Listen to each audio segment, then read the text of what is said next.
In this video, we'll briefly look at ceiling plans in order to create the ceilings we need for our section views. To create the ceilings that I'll need for my section view, I've opened up a ceiling plan. These views are a bit different than floor plans in that you're looking up from a cut plane as opposed to looking down. We'll get more into that later. For now, let's go ahead and just open up both of the ceiling plans that came with our project template. One thing to note is ceiling plans will have a different icon in your view tabs than a floor plan. I'll type TW to tab the view and ZA to zoom into my first floor. To create the ceiling, I'll go to Architecture and find the Ceiling tool. I've created a few types here. The first that I'll use has a gypsum wallboard only layer. I'll choose that in the type selector. From the ribbon, I can choose the option to sketch a ceiling.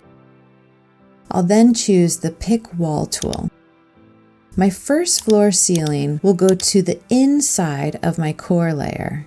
With the Pick Wall tool, I'll ensure I have all walls selected. Now remember, this is our first floor ceiling, so we want to make sure there's an opening at the stairway. I'll need to use the Pick Wall tool again, similar to how we created a floor element earlier.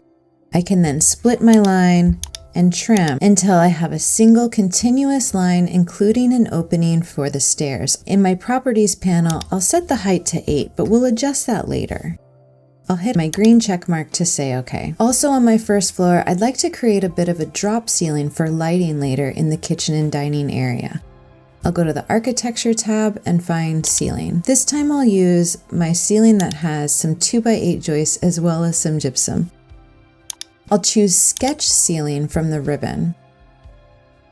For the drop ceiling, I'll choose the Rectangle tool, and in my kitchen and dining area, I'll draw a 9x11 square. I can use the temporary dimensions to set that. I'll go to the Draw panel again and find the Rectangle tool, but this time I'll set an offset of 1 foot. I'll redraw the rectangle I just drew, but notice this time I get an offset. If I hit the space bar, it'll switch the offset from inside to outside. I'll wait until it's inside and then click to create my line. I'll then hit the green check mark to say OK. I'll do that all one more time. I'll go to the L2 Lighting Ceiling Plan, then the Architecture tab and find Ceiling. I'll sketch my ceiling and make sure that I have the correct type chosen in the type selector. I'll choose Pick Wall and all of the walls that will be defining my ceiling. In this case, it's every exterior wall. I'll trim to ensure I have a closed loop. We don't need an opening for the stairs because this will be our second floor ceiling. We do need to ensure that the ceiling boundary goes to the outside of the core. I'll select a line and use the flip grips to ensure that's true all the way around the building.